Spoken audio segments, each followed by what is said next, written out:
Base पाहिला, याला म्हणलं बेस नंबर 1. या बेसवरती किती त्रिकोण आहेत त्याला लिहायचं 1 2 3 4 5 यांची बेरीज करून घ्यायची बेटा.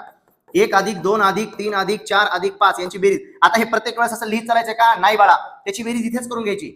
5 आणि 5 10 आणि हे 5 15. हे झाले 15 सर. यस बेटा.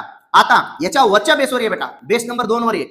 2 नंबरच्या बेसवर किती त्रिकोण बनत आहेत, कुठे कुठे कट होतोय तिथे पाहायचा. जसं की इथे होतोय हा 1, इथे होतोय 2, इथे होतोय 3.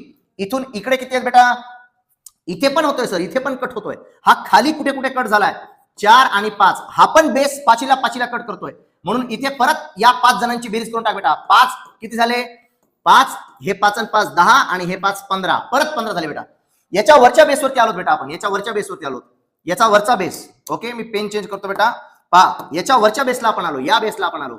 या बेसमध्ये व्यवस्थित पहा बेटा. 1 2 3 तीनच कट आहेत. चौथा आणि 5वा कट नाहीये. या तिघांची बेरीज कर. 3 2 5 आणि 1 6. याचा आकडा लिहून टाक बेटा. याचा आकडा आला 6. याच्या वरती गेलो सर, परत इथे परत एक बेस तयार झालेला आहे. परत बेस तयार झाला. या बेसवर किती कट आहेत? 1 2 आणि 3. या तिघांची बेरीज कर बेटा. 3 4 5 आणि 1 6. किती झाले? आणि हे वरचे 12. हे झाले 15 15 30 आणि 6 दोन्ही 12. किती झाले बेटा? 42. 42. खतम खतम खतम खतम बाळा. पटकन लाईक करायचं अगोदर तर व्हिडिओला. जे लेट आले त्यांनी लाईक करायचंय. हे गणित कळलं का? पटकन कमेंट मध्ये सांगा.